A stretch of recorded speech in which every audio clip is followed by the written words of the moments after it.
come up for recording. Did it? You're good. That was on first.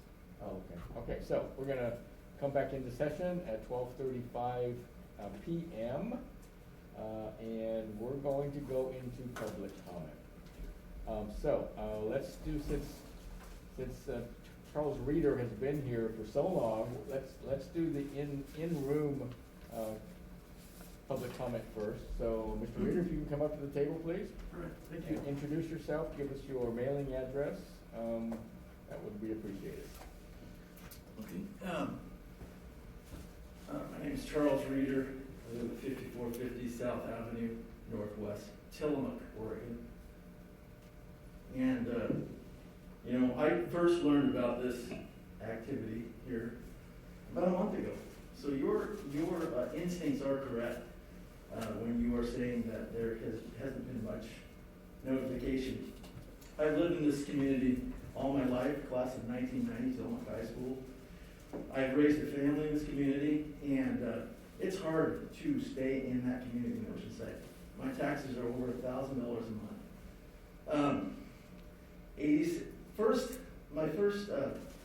I should get this out of the way real quick. I walked around the neighborhood, lots of signatures from landowners, people that live in the area. If I could just leave that petition. Thank you. Most people didn't even hardly know about it. Talked to some elderly people that, they don't check email. They don't do that. They're in their 80s. I would say that growing up in Oceanside, the average age of a citizen in Oceanside is 65 plus. I grew up over in Cape Mears in my early years, and there's a lot of families there. Those families have all but disappeared. I don't know if it's from the amount of taxes that are paid, the property values, or what it is, but they've all but disappeared. I have a freshman daughter. There is one family that I can think of in the close neighborhood that can even afford to live and work in this community anymore. They're mostly retirees. That's neither here nor there, but I want to just reemphasize that. How much time do I get here? So normally this is gonna be 3 minutes, but because 3 we had minutes? Okay. asked so many questions up here, we're gonna be a little flexible on So time. 3 minutes. In this petition, I will recognize people that are right at the edge of their retirement pensions or whatever they have to give to this. The average house in the neighborhood is probably, I'm going to say $700,000. This is going to add another $500 to their first. If I'm doing math correct, as a Tillamook High School graduate, I don't know if I am, but that's going to add another $500 to their yearly budget. There's going to be no benefit to Avalon West. We take care of our own roads. Yes, we have not slapped up a gate and closed our road, and we haven't done that. We've tried to keep things open. The neighborhood is a great neighborhood. I grew up out there. I grew up surfing on the beach out there. I do want to also, my opinion does not reflect any law enforcement agency's opinion, but I want to point out that it's been mentioned that the sheriff's office is covered out there. Well, also Oregon State Police does coverage out there also. And I will say from experience that any valid complaints that come across through our dispatch, we answer them. I just fail to see any real benefit from any of this. I just think it's taxation without representation in its entirety. I really do. That's my personal opinion. What is the first thing the county does when anybody proposes a new house? They send out a notice. We all get notices in the mail in the neighborhood, and we're well aware of there's a house being built there. Well, I'm pretty involved in my community, have been all my life, and I didn't hear about this till a month ago, and it had to be brought up to me by a member of the county clerk's office. Oh, by the way, did you know that there's a proposition in there to be incorporated? I support job creation.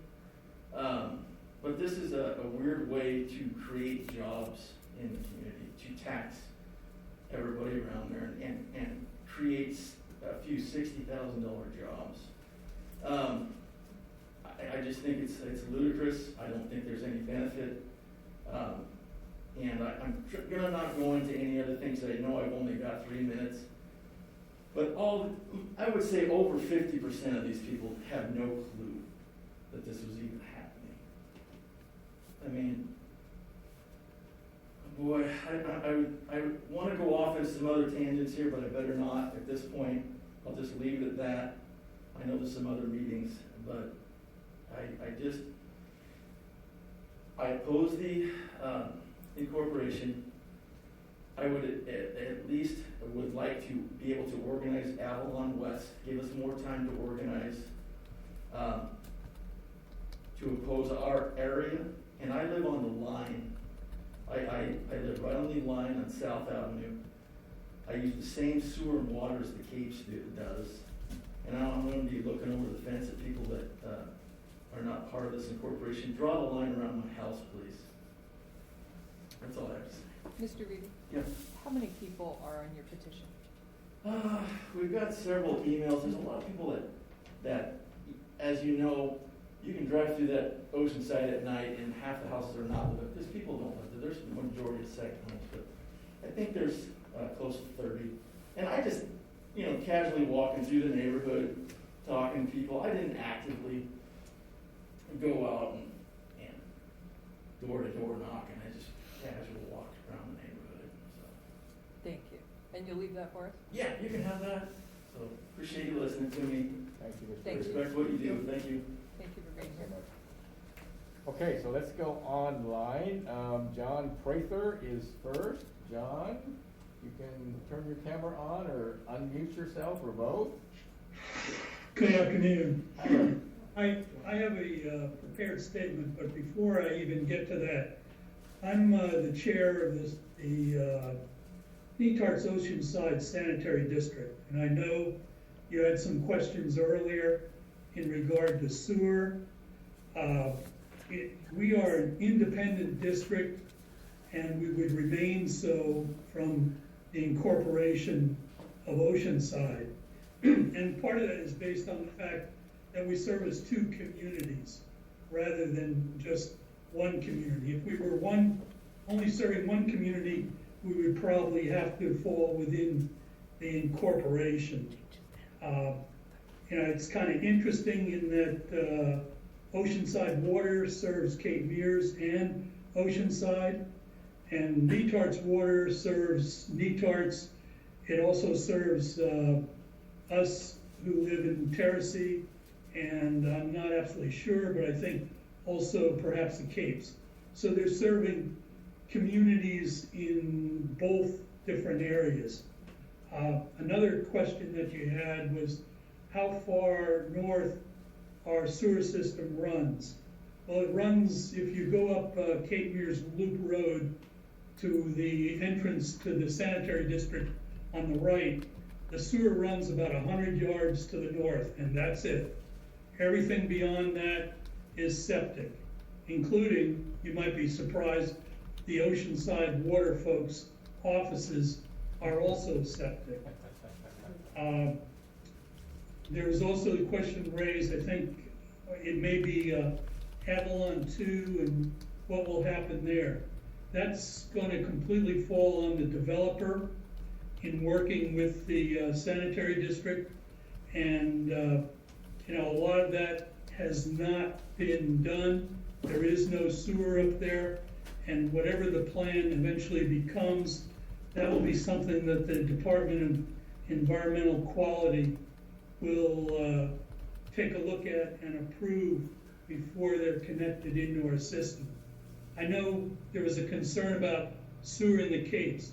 The system is just too large and too expensive to try to separate out sewer services. So it will continue just as it has continued to the best of my knowledge. So with that said, do you all have any other questions on our sewer system?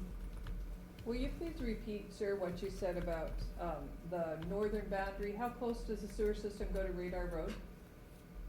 It's probably almost a mile south. Okay, It's probably 100, if you go up Cape Mears Loop Road, and you know where the entrance is to the Netarts Oceanside Sanitary District on the right. yes, It's not very far from the road split, probably about 100 yards. okay, thank you. So, Mr. Reader, what are the possibilities of you extending your sewer line into Reader area? Well, normally that's the developers would foot the cost. So, I mean, I really don't know, we certainly don't have the resources to carry that all the way up to Radar Road, certainly at this time. It would require a pump station, because as you know, there's that low area at Short Beach, and the sewer would have to be pumped up the hill and then gravity flow down the hill into our system, as is done all over Netarts and Oceanside already. But I just can't tell you how that would happen, but certainly if we incorporate, automatically it will not mean that the folks on Radar Road will have sanitary sewer service.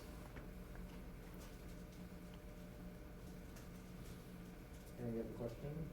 I don't, thank you. Can I ask one more? So as septics fail on Radar Road, there's no anticipation that they will be able, they would have to develop a new septic, is that correct? Right now, yes. You know, and Sarah can maybe also address that, but they'd have to put in a new system, and if there's no space, tear out the entire old system. Okay, thank you very much. Any other questions for Mr. Fraser? No, but I think he might have comments on his own other than, Oh. he was so- just yeah, sharing with us I'm sorry. kindly his Yes. expertise. So did you have other public testimony you wanted to provide? I have about three and a half minutes of comments. Sure. If I've already used my time period, you know, I won't even go that far. No, we've only got a few people after you, so why don't you go ahead? Okay, as I said, my name is John Prather. I live at 605 Terracey Way, and I have a P.O. Box 316 in Oceanside. In addition to being the chair of the Netarts Oceanside Sanitary District, I'm co-chair of the Oceanside Neighborhood Association Emergency Preparedness Committee. And I believe, like so many others, that we have a great small community and an outstanding quality of life. And I'd like to address a couple brief areas today that affect, I think, a lot of people. Stormwater management, roads, emergency planning and preparations. In approximately 2014, Cape Mears Loop Road suffered a series of landslides and closed. In December 2020, there was the rock slide that trapped people inside the Oceanside Tunnel. Could we be subject to similar slide events likely caused by water and a changing environment, whether on the northern, central, or southern edge of the proposed city? Is our area in total that stable? Should stormwater management even be addressed? How does stormwater flow off our surrounding hills, and is it reasonably controlled to at least minimize slide potential and road damage? Our local access roads currently and in the future will require significant attention. Without such a study and improvements, how long will road repairs last? Our sanitary district, whose system is totally separate from stormwater, monitors rain and water flow through the system. I can tell you that water flow increases dramatically after heavy rains. And I can provide you with data that we collect on a daily basis. Would a city be the place to address specific stormwater issues and roads? Perhaps. Then, you may remember the Happy Camp fire in September 2020 across Highway 131 from the Capes. High winds brought down a tree which hit the power line, and a hot power line ignited the brush. A very scary event. Except for the extraordinary efforts of Chief Carpenter and our volunteer firefighters, this could have been a real disaster for the entire community. Basically this, or a similar event, could happen anywhere a power line runs in Oceanside, north, central, or south. Was the response by the community, other than the fire department, well organized? What would happen if an earthquake or tsunami occurred, and what about people caught on our beaches? Would a city be a place to begin to address and plan responses for these and other potential emergencies? So I'll conclude with the following thoughts. Is incorporation of Oceanside as a city a possible answer? Or is remaining unincorporated community the answer? If you decide to place Oceanside incorporation on the ballot for May 17th, then voters will have 90 days to explore and research these and other issues and become informed in making the best decision for the community. That's it. Thank you for the opportunity to address you all today. Thank you, sir. Thank you, sir. I just need to mention that those two scary masks you have behind you, those are, I love those. They're from the Philippines. Thank you. Next, we have Jan Holloway. Jan?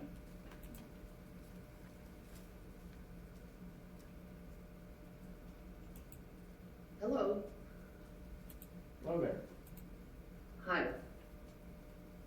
I don't There you need are. to speak. I've already put a chat note in here, just that Avalon has already paid for its own roads many times, and we hired an attorney to address height restrictions, and we don't have any other needs. That's So- all. So, Jan, can I ask you please to state your full name and address, please? Oh, yes, it's Jan Holloway, 180 Reader, Avalon West. Thank you very much. Any questions for Jan? No, thank you, Dan. Thank you so much. Thank you. Thank you. Next, we have Sharon Brown.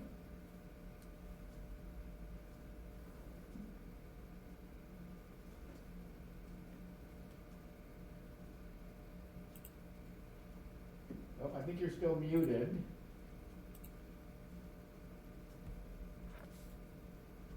No, you're still muted.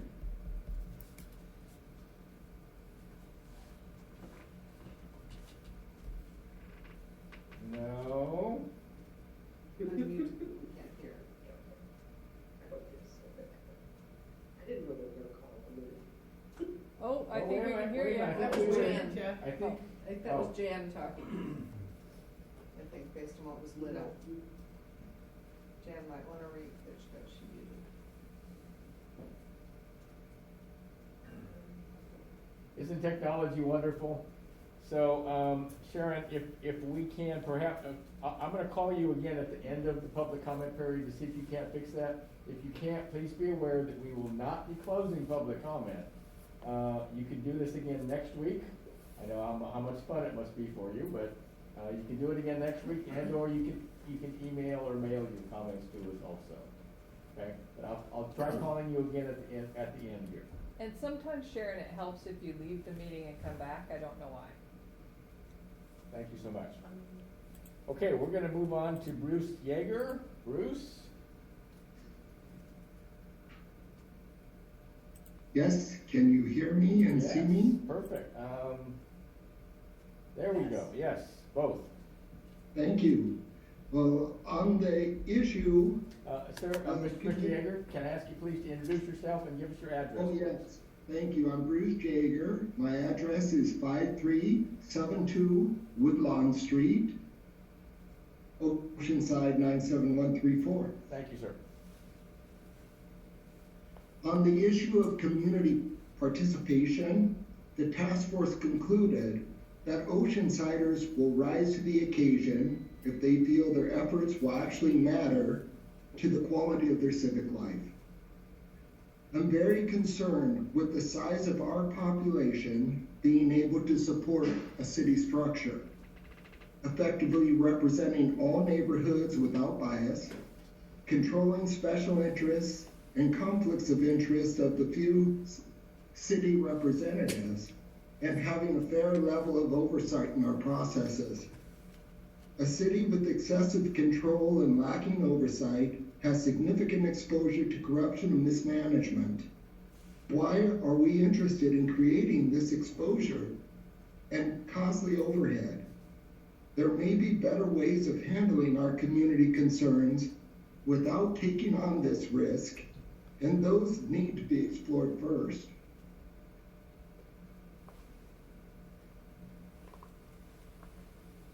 Is that it, sir? Yes, thank you. Thank you so sir. much. Any questions for Mr. Yeager? No. Thank you, sir. We have Chuck Reeder on our list again. Yeah. Once is enough? Okay. So let's go back to Sharon Brown and see if Mrs. Brown was able to be heard here.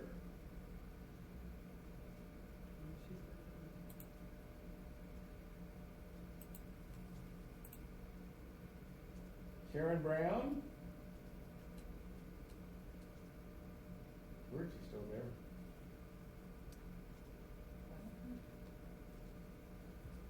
No, we Darn it. cannot hear you. I'm very sorry. So sorry. Hopefully next week. Thank you so much. Thank you for trying, and please feel free to email your comments to us if that works better.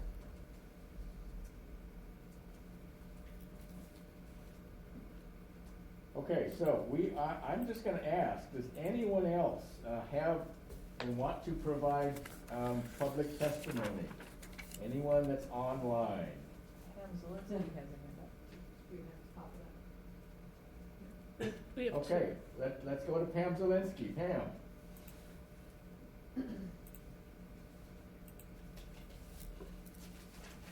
Am I there?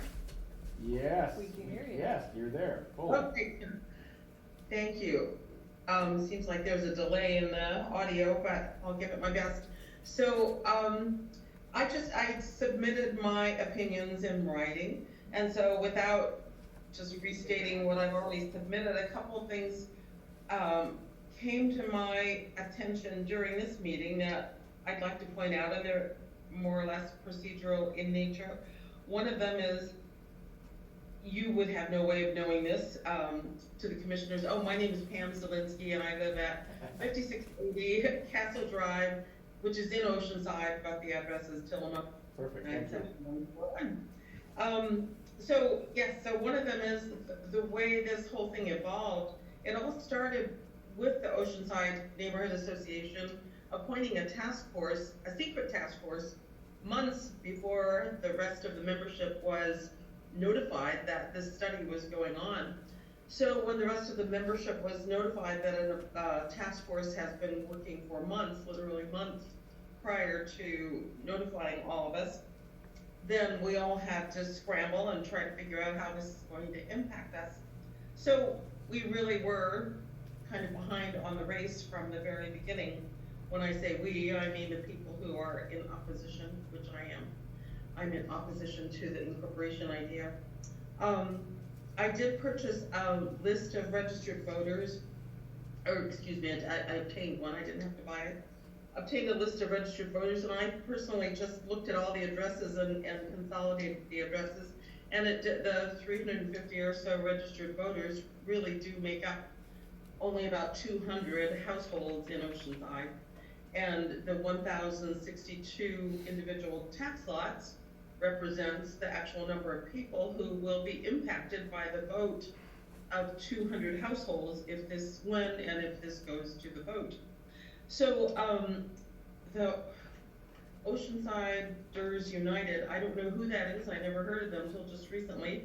I certainly am not part of that, but apparently the Oceansiders United, according to something that was stated in this meeting, had reached out to the Capes prior to the petition being, prior to the petition application being submitted to the commissioners. They reached out to the Capes to ask the Capes, do you or do you not want to be included? And the Capes got to vote. Whether or not they were registered voters, the people who own property at the Capes apparently, I understand from this meeting, apparently got to vote that they did not want to be included. Well, procedurally, in my mind, that is inappropriate because the people of Terracea then should also get to vote whether or not they are to be included, but they won't get to because they are not all registered voters for Oceanside. So if it goes to the ballot in May, they will not get to vote. Only 200 households in the proposed Oceanside city, 200 households will get to vote for 1,062 property owners. So that to me is procedurally incorrect, to allow the Capes, whether or not they're registered voters, to make a decision for themselves about whether or not they're included, but you're not allowing Terracea to make that decision. There is another homeowners association in Oceanside, which is called Trillium, and it has a gate and they take care of their own roads. Nobody has mentioned them in here, and apparently they didn't submit a request to be excluded. But by the same token, if it was assumed that because the Capes has a gate and fence and they take care of their own roads, etc., that maybe they don't benefit, then maybe someone should have also reached out to Trillium to allow them to vote whether or not they are registered voters. And I happen to know there are very few registered voters in Trillium, registered voters in Oceanside. And then finally, even though Avalon does not have a homeowners association, it was misstated in this meeting that they do not have CC&Rs. They in fact do have CC&Rs. Some of the neighborhoods within Avalon have layers of CC&Rs upon CC&Rs. And additionally, they take care of their own roads. So over half, or approximately half, of the future proposed incorporated city has roads that are already being maintained by the people who live in those areas. So the letter that I submitted, which I won't go through, but just simply the gist of it is that point by point in the feasibility study that was submitted, I think every single one of those things has already been addressed in our area. We do not need to be incorporated to add another layer of rules or to give control to a very small group of people to control 1,062 property owners. Thank you. Thank you, Pam. Any questions for Pam Zielinski? Thank you so much. So I think we have Dave, is it Friedland? Yes, that's correct. Can you hear me? Yes, good afternoon. Thank you. My name's Dave Friedland. Address is 2500 Cape Mears Loop, Oceanside.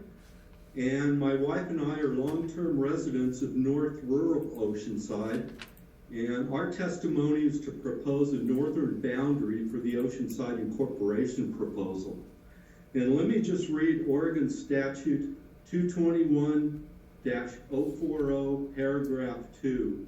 No land shall be included in the proposed city which will not, in the judgment of the court, be benefited.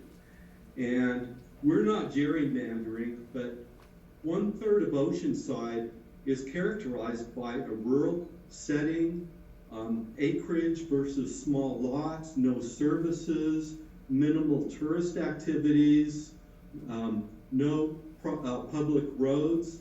And what divides us is Maxwell Mountain. It's a geographical barrier that really separates us from the village.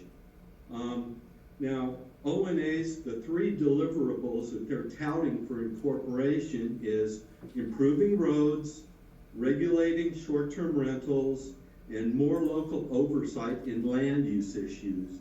And let me just address those 3 things. Number 1, all of our roads are private. Except for the highway, there are no public roads. These private driveways are maintained by the property owners at very nominal cost. Number two, we're not a magnet for tourism. We have limited access to the beach. We don't have any services. On Radar Road, I think there's maybe 2 or 3 short-term rentals. So there's really nothing that needs to be regulated. But what we are really concerned about is by creating a city of Oceanside, we're creating a city that's addicted to the revenue stream coming from short-term rentals. We feel that our interests would be better served being aligned with Tillamook County in hopes that the county comes up with some kind of limits in terms of short-term rentals, banning them, limiting, something like that, similar to what was done in Lincoln County. And number 3, in the area of land use planning, my wife and I have been there almost 25 years. I can't think of a single house that's gone up in our area. I can't think of any land use planning issues. It's kind of a rugged area, Oceanside. On one side is mountains, on the other side is steep hills. There's creeks. It seems like just about anything that's been developed has already been developed, and I just can't see that the O&A proposal could benefit us. So kind of in conclusion, a picture is really worth 1,000 words. I included this in my written testimony, but this is a map, and it clearly shows, I don't know if you can see that, but you have Oceanside Village to the south, about 35 public roads, a couple hundred houses, you have the state park, you have tourist services. Us northerners, we have no public roads other than the highway. We've got maybe a couple dozen homes, no services, and there's just really no easy access to beachfront other than that treacherous trail down to Short Beach. In addition, Gary Cement did a survey of about 83% of the people in our area. 80% of them were against incorporation. His survey, the data is included in page, I think, 220 of the big report of all the testimonies. So I really urge you to read that. So just to kind of summarize, really for us, incorporation is a solution looking for a problem that doesn't exist, and it comes at a very large cost.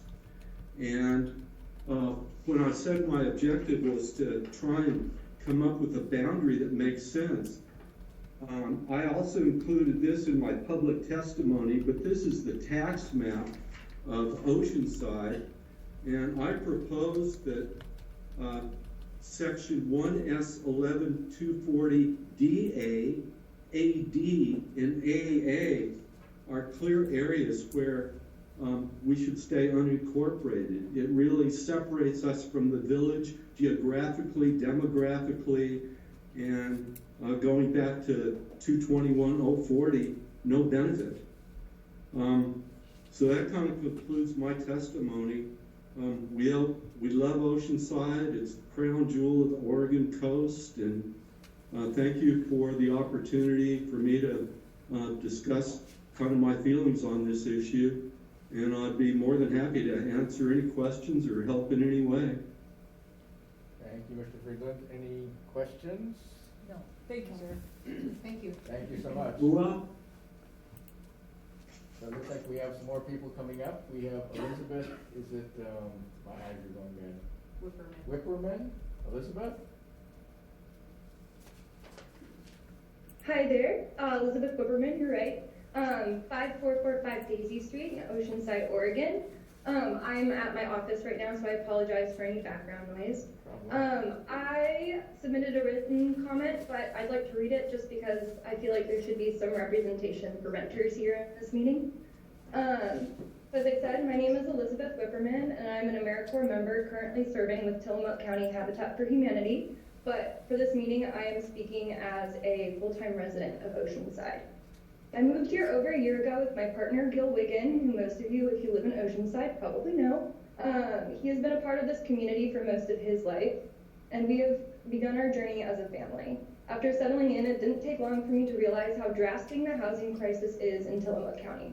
According to the 2019 Tillamook County Housing Needs Analysis, the county's population grew by 2,086 between 2000 and 2019, and is projected to increase by an additional 2,936 over the next 20 years.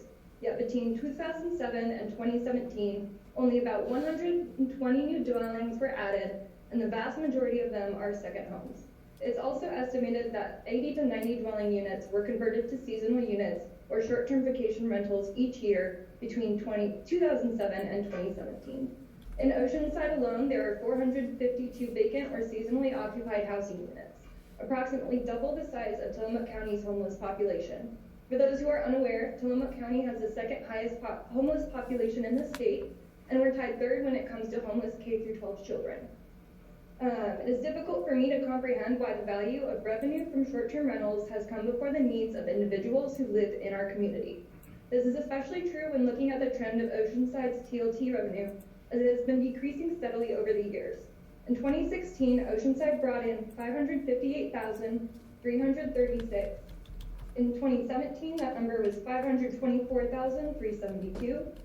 In 2018, $458,337. 2019, the number was $419,971, and then finally in 2020, that amount was $379,709. So many numbers. I'm an English major, and these numbers are from the Tillamook County TLT revenue summary. So as I mentioned, I'm starting a family here in Oceanside, so it's important to me, and I'm not alone, that Oceanside is a thriving space where locals are able to make decisions for ourselves and prioritize the needs our own needs over the wants of tourists. I believe that the incorporation of Oceanside will allow us to not only care for our own local needs, such as improved roads and lighting, but also help satisfy the drastic need for decent, safe, and affordable housing for all of Tillamook County. Thank you. Thank you, Elizabeth. Any questions? No, thank you. Thank you. How about Carol Kearns?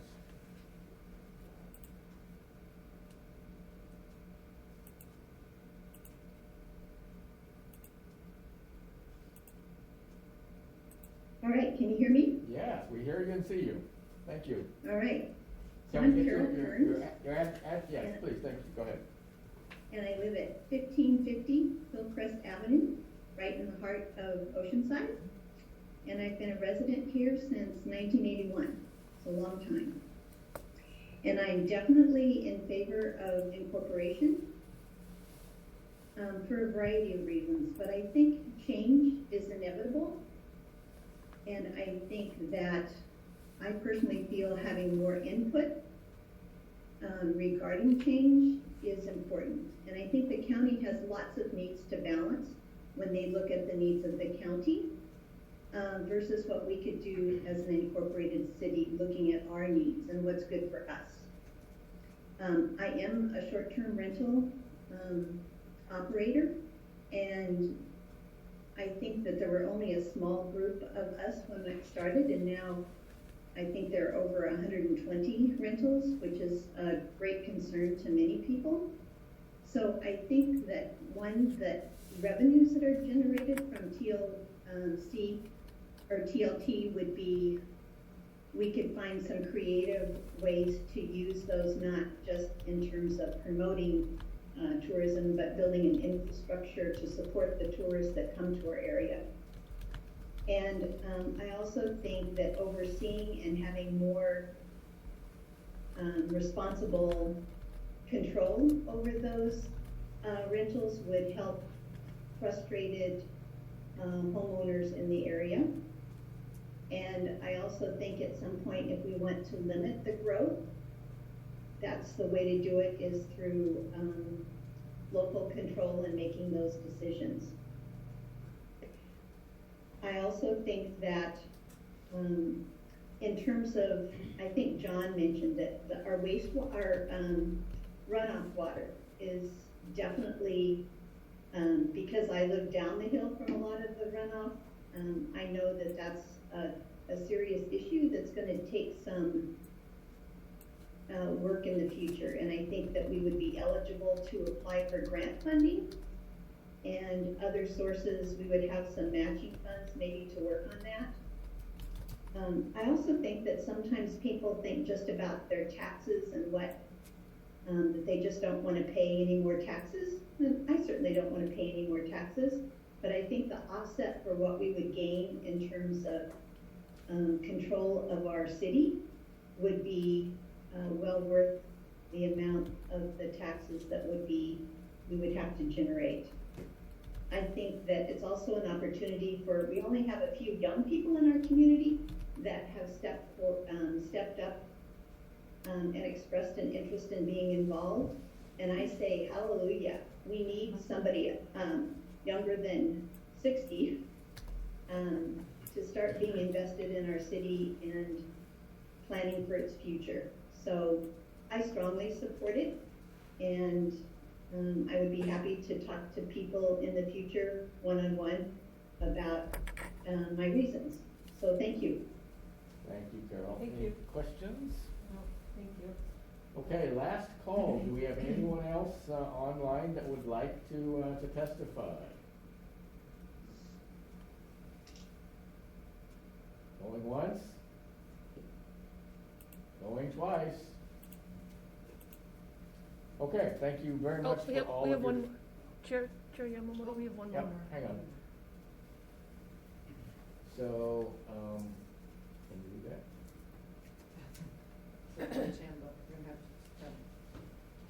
I think he took his hand Oh, down. take it down. Yeah, I Oh, no. Oh, no, there it is again. Is the last name Chamba?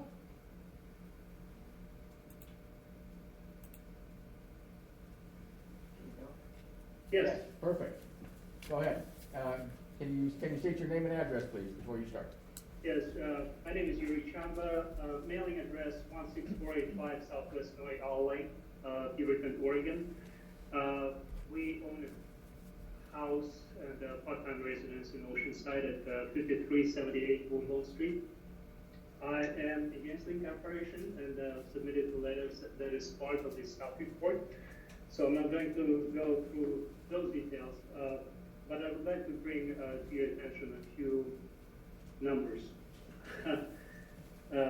The petitioner stated today that they represent United Voice for the Oceanside in support of the incorporation. The staff report on appendix, the staff report includes letters in favor and against the incorporation. 72 of those are in opposition, only 19 are in support. Another point I'd like to make is about the budget as presented to the community and to the commission. Prior to the exclusion of the case from consideration for incorporation, the petitioner stated that proposed property tax would be 80 cents for $1,000 in assessed value. When the case dropped out, the question was asked of the petitioners, how does it affect the proposed tax, property taxes for the rest of the community? And they said, oh, it doesn't change anything. It's still 80 cents. Now, the 23% of guaranteed revenue from property tax drops out from the budget, and the petitioners propose to replace it with a speculative grants. They're saying, oh, well, sure, we'll get this money from grants. If this was done in a corporate setting, or if a staff member was presenting the budget to this commission and said, oh, we're going to lose 23% revenue, but don't worry about it, we'll find money somewhere else, that would be probably laughed an individual. I participated in all those meetings, or listened through and provided comments that the petitioners put together. It was hours and hours of Zoom meetings. And what I noticed that any comments that didn't support incorporation, they were either deflected or ignored. The petition as presented to the community prior to the meeting, I haven't seen any material changes between what was presented to the community and what was submitted to the commission. It was simply nothing there. The petitioners was set up, made up their mind, and just tried to push through creative visibility of the democratic process. Speaking of democratic process, and one of the petitioners mentioned that, there is recently talk about the village area pushing and pulling the rest of the community into incorporation. Appendix 83. These are the statistics from ONA special meeting vote. You can see that, first of all, ONA is a very biased group of people who are the president and the board members. They are in favor of incorporation. 100% of the board of ONA is in favor of incorporation. So people who took vote in that meeting, the ONA breaks down by area of residence. You can see that the yes votes from Central Village, 90% are in favor, and only 50% from the outlier areas are in favor of. It's not even in favor of incorporation, but the question was incorporation is a feasible option worthy of community consideration and debate. Again, it's not in favor of asking people to put it immediately on a ballot, but to have the community to decide. And the community is not just the people who can vote. Only 1 out of 5 community members or taxpayers in Oceanside will be able to vote if it goes on the May ballot. The petitioners have absolutely nothing to communicate this initiative to property owners. It's not a difficult task to do. All it takes is a letter to property owners on file to inform them and to get their feedback. And this is exactly what the Oregon League of Cities Guide to Incorporation advises. They advise strongly against ignoring people who won't be able to vote. And to have these people involved in the discussion prior to putting it on a ballot. The petition has completely skipped that.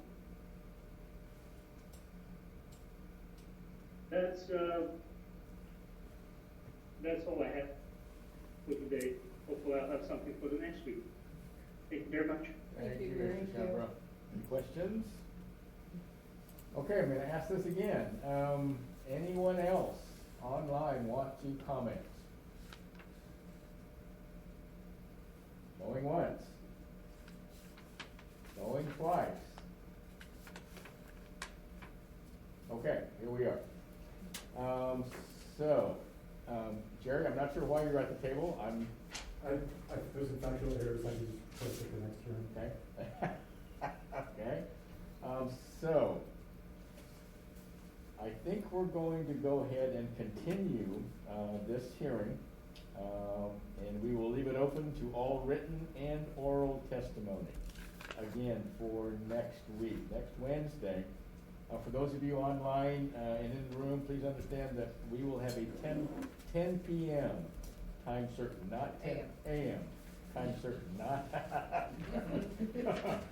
10 a.m. time certain. So hopefully if our board meeting gets over early, we can just slide right into the continuation of this hearing. Joel, Sarah, am I missing anything? You close the hearing? So then, yeah, I mean, it's up to you, but if you're ready to adjourn for today, then the hearing would just be continued until next week. So we don't close it or anything, we just say we're gonna continue it. And you've already indicated that the record stays open, so. Yep. So we're done? So the hearing's continued to next week, and then we have to go back into the board meeting, do announcements, and Oh, close that. thank you. So we will leave this continuation of the hearing and back into the board meeting. I guess I do need to read other meetings and announcements very quickly. The commissioners will hold a board briefing on Wednesday, January 26, 2022 at 2 p.m. to discuss weekly commissioner updates. The meeting will be held in the courthouse in the Stepper Room, 201 Laurel Avenue, Tillamook, Oregon. The teleconference number is 971-254-3149, conference ID 736-023-979#. And also, the commissioners will hold an executive session on Thursday, January 27, 2022 at 1 p.m. pursuant to ORS 192.660 sub 2 sub I to conduct a performance evaluation. The executive session is not open to the public. So do we have any board concerns, non-agenda items? I just did the board announcements, anything for the good of the order? Then we will adjourn this board meeting at 1:27 p.m. Thank you, everyone.